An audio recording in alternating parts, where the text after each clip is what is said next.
moved it to new business C.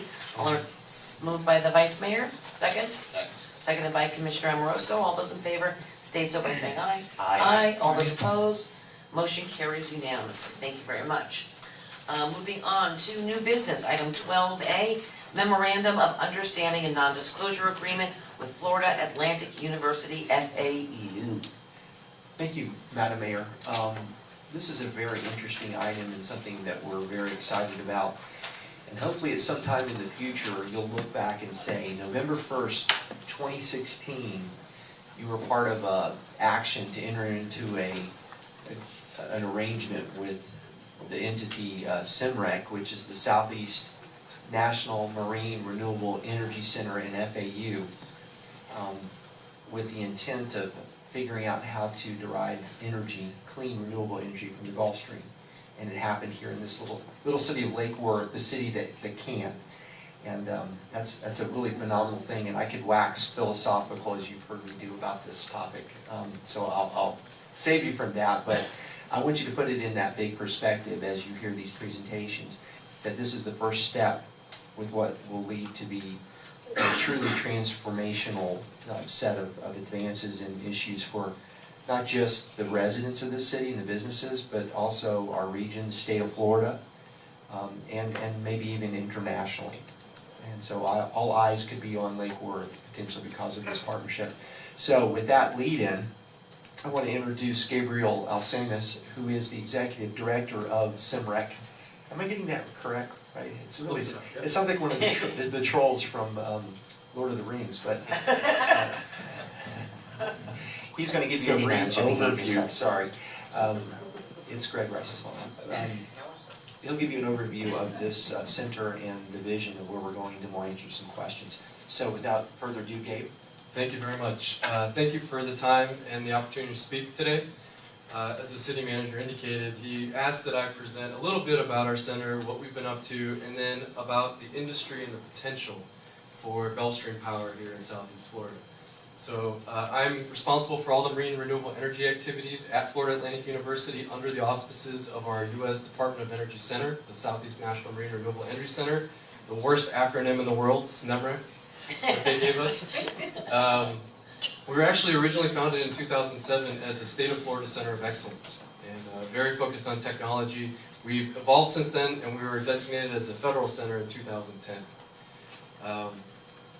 We are generally tasked by the U.S. Department of Energy to assist all of the marine renewables, so that includes wave, tidal, river, and in our case, ocean current. But each of the centers that have been designated are specifically looking at and focusing on emphasizing what's in their backyard. For us, this is the Gulf Stream off of our shores. So Georgia Tech University, or Georgia Tech, was commissioned by the Department of Energy and released a report in 2015 to take a look at how much power was actually available to be extracted from the Gulf Stream. They came up with this number, 45 terawatt hours per year. To put that into perspective, that is approximately the amount of contribution that coal has to the entire state of Florida in the portfolio. Another way of looking at that is looking at the generation capacity, 4 to 6 gigawatts. To put that into perspective, the Port St. Lucie nuclear power plant is approximately 2 gigawatts. So it's approximately 2 to 3 nuclear power plants worth of power that could potentially be extracted. And yet another way of looking at it is 20% of all of Florida's energy could potentially be extracted from the Gulf Stream. In the U.S., they also took a look to see how much could potentially be extracted in other places where it comes close to the shore. So it's all the way up to the Carolinas, to North Carolina. They came up with this number, 163 terawatt hours per year. That's 4% of the entire U.S. energy demand, and about 30% of those southeast states as it moves along. That could power all of the homes in Florida, South Carolina, and North Carolina, and it's about a $15 billion market opportunity. This is just the U.S. perspective. Every single continent on the planet has a western boundary current like the Gulf Stream. They all have different characteristics, but the one that's most notable and most useful for energy generation that they all share is something called dispatchable high capacity factor power. This basically means that when the power company or the consumer want to turn on their light switch, the power's there. Unlike other renewables where the sun's not shining or the wind's not blowing, we may have to store that power. We don't have storage issues with Gulf Stream power. So where are the turbines? How come we haven't done this yet? Well, there are a few challenges. One of those is no way to really compare apples to apples. We don't have mature projects yet that can give us a real confident number for what they call levelized cost of energy, to really understand how competitive this might be with other generation sources. We don't have what they call technology convergence. Technology convergence is, if someone walks up to you and says, what do you imagine when you think of a wind turbine? Most people would think of a three-bladed turbine on a mast. That's technology convergence. What that allows is for investor confidence, right? Because now you can really optimize where your investments go to which types of projects. And we haven't seen that yet in any of these marine energy spaces. We also have a very new regulatory framework, especially in the US, but this is also true in other places in the world. We also have very conservative resource managers in the US, which is a good thing. But this usually at least manifests itself in the early stages as the inability or a very difficult time putting pilot projects in the water. And we really need to be able to put some initial projects in the water to be able to evaluate environmental effects, to look at the way these projects actually generate power.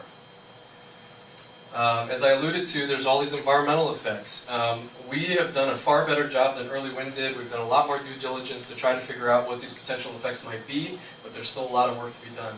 And in particular, what happens to large ecosystems? When we put lots of machines in the water that are generating, what are those kinds of effects? And we're just starting to have R&D projects that are looking at those. But the initial results are very optimistic. We also don't have strong broad-based support for these projects. What that translates into is legislative support to funnel public monies into these projects. And that's something that has been growing, the amount of investment from the federal and state governments, but it's still only in the noise compared to other energy sectors and even other renewables. It's a long list, isn't it? There's a lot of things. The next one is original equipment manufacturers. These are groups like Siemens, like GE. As soon as they get involved in these equipment industries, they tend to accelerate, they tend to have confidence in the markets, and it really helps to move things along. They've dabbled, but they haven't really adopted it fully. We have new or no energy policies in the US for these kinds of energies, or temporary ones. And what that means is that, especially for these projects that have high initial capital costs that are amortized over multiple decades, the life cycle of these projects, it's a very difficult investment climate. And if you have a stable energy policy, they're much more likely to get involved in those investments. And finally, and probably the most compelling reason why we still don't have turbines is we have really low energy costs here in the US. So you don't have a mass sort of momentum to allocate resources towards these projects at the federal and state levels. So who are these companies? This hasn't stopped them.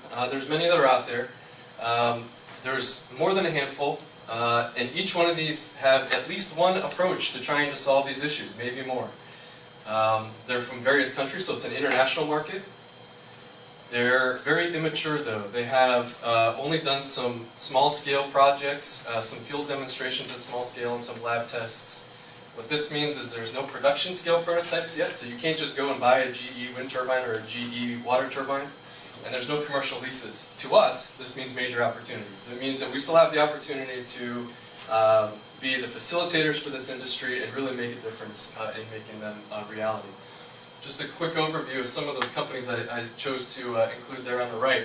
The top three may be recognizable. They're in the news a little bit. Verdun Power is in the East River in New York City. ORPC is the only company in the US that's marine energy that actually has a power purchase agreement in Maine. Minesto has several projects. What makes those three similar is that they all have a business model where they're generating revenue initially from tidal markets, which are closer to shore, smaller equipment, and then moving on down the road to ocean current projects, which are much larger and much more complex to install. Anadarko may be familiar. That is a private offshore oil and gas company, the largest land lease holder in the Gulf of Mexico. They have an internal project that actually has one of the most advanced small-scale field demonstrations that they've done in the Gulf of Mexico. The next four are representative of the majority of companies in this space. The majority of these companies are startups. And then the bottom two are international companies. IHI is a heavy manufacturing company in Japan with a lot of federal funding to look at the Kuroshio current to take the country off of nuclear power. And then REAC I chose as an example because it's a German company who originally were looking at tidal markets and came to us to do testing, but then after working with us for a little bit, pivoted and are now looking at ocean currents as their primary market. So we're not here to compete with industry. We're here to enable the industry and help them move along. And we use university tools as we're established at a university. But we do look at this as a holistic solution. So these are complex systems that interact with one another, and we need to find ways that we can assist with each one of those areas, not just technology, not just science, not just public opinion. We are one of 3 U.S. centers, and the only center that serves the Eastern Seaboard. We secured the first and only lease to conduct marine renewable activities offshore past the 3-mile boundary. We helped to install a state of Florida federal task force for marine renewables. They met last year in Port St. Lucie, and I believe are scheduled for another meeting coming up soon. The point of the task force is to be able to bring together local, state, and federal sources to figure out which parts of the offshore lands are appropriate for this kind of development and how they can work together to do that.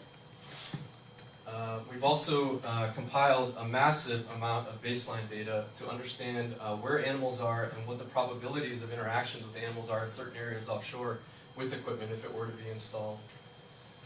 We also help obviously on the technical side. Florida Land University has a heritage for an ocean engineering department that's one of the largest and most well known in the world.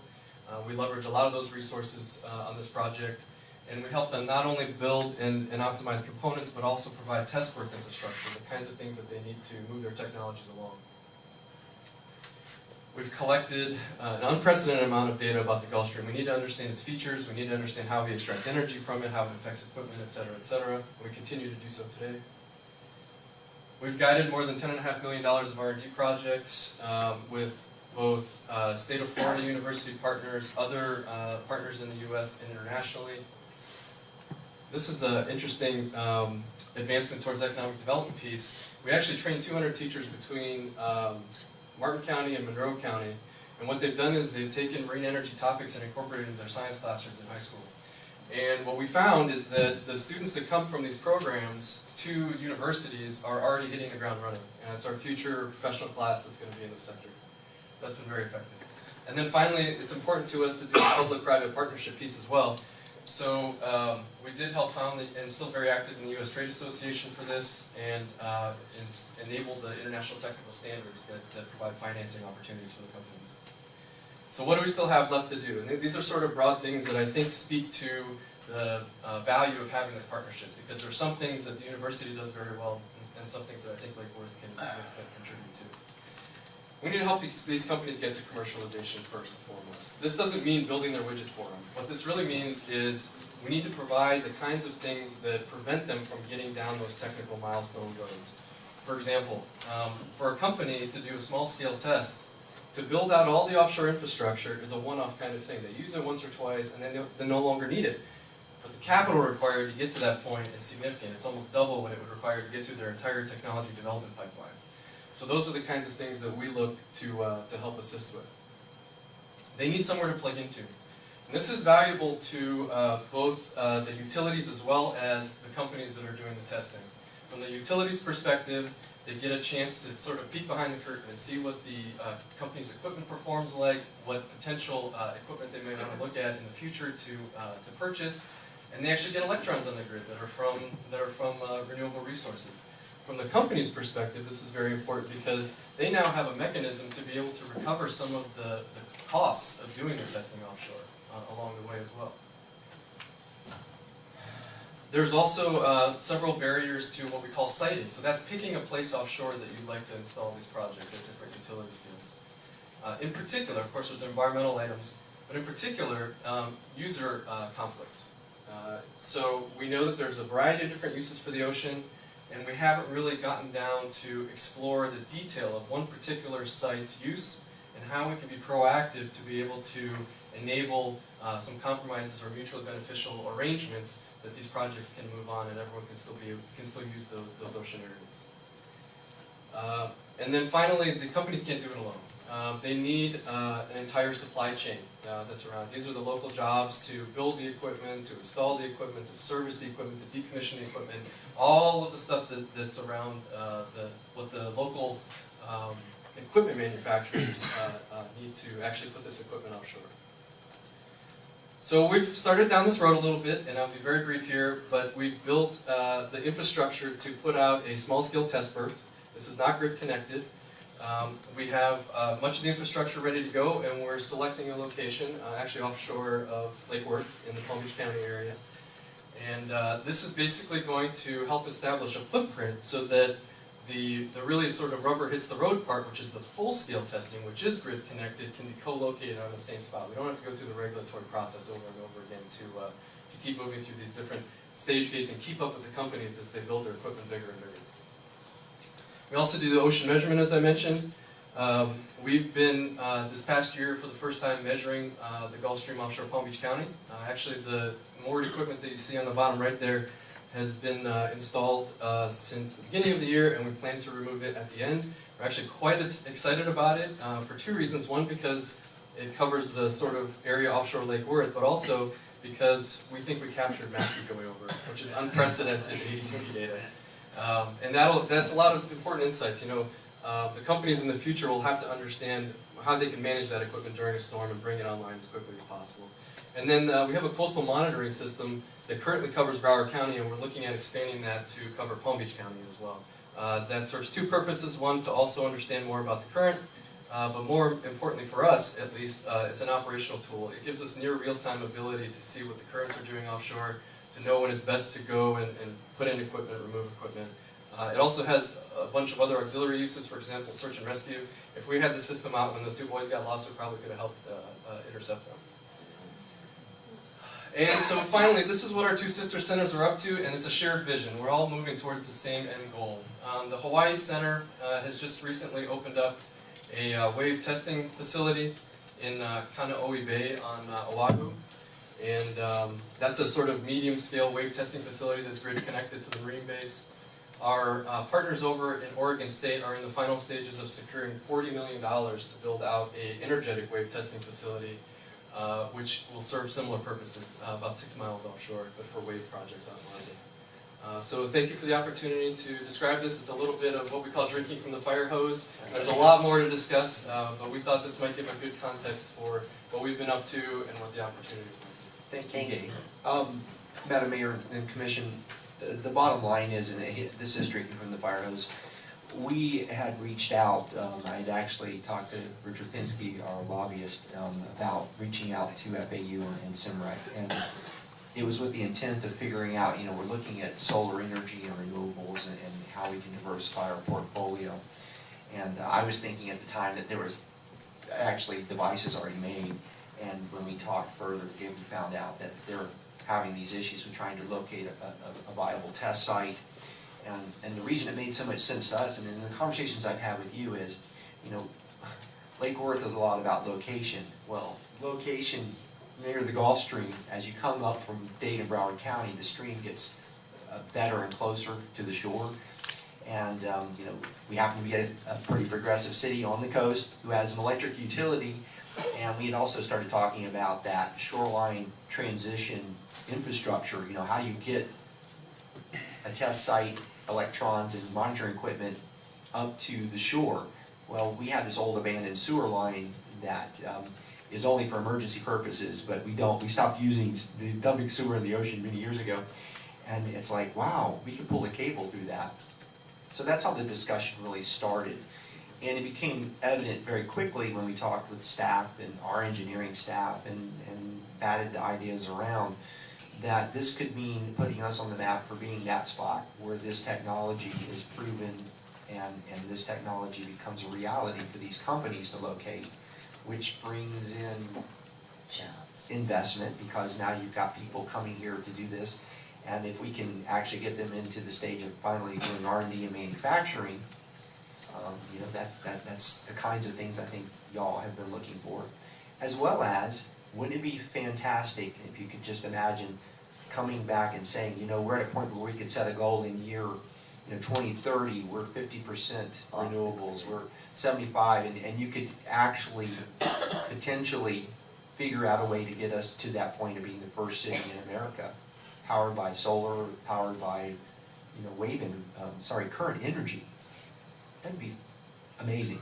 It would be this little city being a leader in another field and doing it in a way that makes sense financially, it brings in investment, it elevates our, our electric utility would benefit greatly for a lot of reasons by that. So that's kind of the vision that came out of this. This is a very preliminary first step.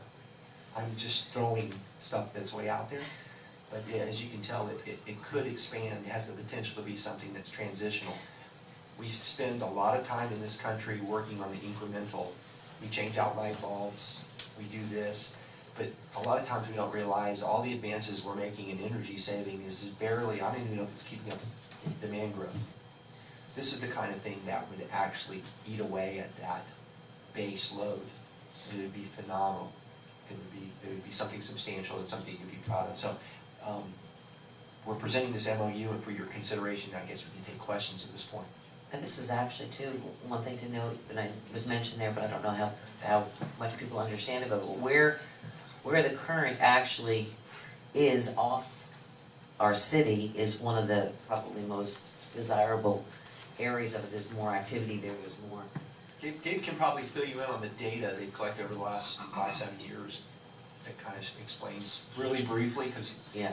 you can tell he gets... Reader's Digest version. I'm an engineer, I like the balance. Yeah, actually the most compelling piece is that it's approximately the same longitude as the current as it comes around the Florida Straits in Broward and Dade County. But what's really different and unique about it is that it's all sand. And one of the challenges that we had when we first started looking at Broward County was the Miami Terrace, which is this biologically diverse area and not suitable for putting anchors and cables and those kinds of things down. So when we first started looking northward, this was sort of our choice even before we got to speak with the city. So. Vice Mayor? Just wanted to make a motion to accept the memorandum of understanding. Second? Second. I'm sorry, who made the second? Commissioner McBoy? Any other comments? Can I make comments? Yeah, please. Okay. Thank you. Great presentation. It leaves me with a million questions, but fortunately for you, I'm not going to ask them. I realize that we're at the Only very... $500,000. Yeah. Fortunately, I won't be answering it. I realize this is at the very earliest stages. We talk about what is out there just a few miles off of our coasts, and I am brought to the thought that what we do have out there is some of the best coral reefs in the world, not sand like further south. So I am curious to hear more information about how all of this could potentially work together with those fragile and non-renewable ecosystems. Yeah, absolutely. Actually, the challenges with the Miami Terrace was benthic, deep water corals, so ancient coral communities. When I'm speaking offshore, I'm speaking miles offshore, so beyond our initial reef lines. And one of the advantages of that outfall pipe is that it gets us at or past those fragile habitats. And so one of the biggest challenges to landing cables is getting through the regulatory process of finding a place to actually put that cable through the reef lines. And that's a part that appears to be somewhat dealt with already, which is fantastic. Typically what they do is they'll find cuts, so that means that at $1 to $3 million per mile of offshore cable that you're running, you have to find a way around it, and often that means like a few miles of detour to get through a cut, but they do avoid all those habitats. That's not something that's allowed. Thank you again. Commissioner Marceau? And I wanted to echo that, being the native Floridian, I dive those reefs, and but I know how it works, and being that we have already the pipeline out there, that helps a lot. My other question would be, as you do the testing and you no longer need those testing pieces, we often put ships down to create new habitats. Are any of those pieces usable to create additional reefs? The short answer is yes. I mean, most of our infrastructure is designed to be eco-friendly, so there's no oils, there's no lead-based paints or anything like that. But I would argue that, like our examples in the UK, for example, the European Marine Energy Center, they've been operating full-scale tidal and wave and partial-scale tidal and wave projects for the last decade or so, and they're still in use and they're still full. I think what's going to happen is that even as companies progress to their full-scale manufacturing prototypes, they're still gonna go back to their smaller scale prototypes to do tweaks, to evaluate some new change. And so there's still for a long time be a need for a lot of that infrastructure. Okay, and real quick, and I look forward to meeting with you after this. Any of that equipment that you're putting down for long-term, is there any research being done on what, if it's creating additional, I mean, if you've got something down there for a long period of time, it too becomes part of the reef, and is there any data on, you know, that becoming, you know, additional reefs and fisheries and things like that? Yeah, the answer is yes. So when we put down the moored instruments, we leave behind the anchor. They're buoyant systems that come floating back to the top when we send a signal down to recover them. What we leave behind is usually 3 or 4 railroad wheels, just steel wheels. We've had the opportunity to take Harbor Branch's submersibles down to go look at some of those moorings, and they've certainly become habitats already. We've seen very amorous crabs living on one of them. Let me show you a video. Great, thank you. Well, thank you. It's a technical term. Yeah, as a technical engineering. As one of the scientists on the commission, I'm eager to talk with you, and also long-standing interest in renewable energy, so very intrigued with this, and it seems like the synergy, as the city manager said, of having a pipeline, so you don't need to cut, having a utility that might have an interest in it, and the location. Now, of course, we do need to negotiate the price. We're not just giving this away. I'll leave that to the companies. But, no, thank you very much for working on this. I've been aware of the center for a while.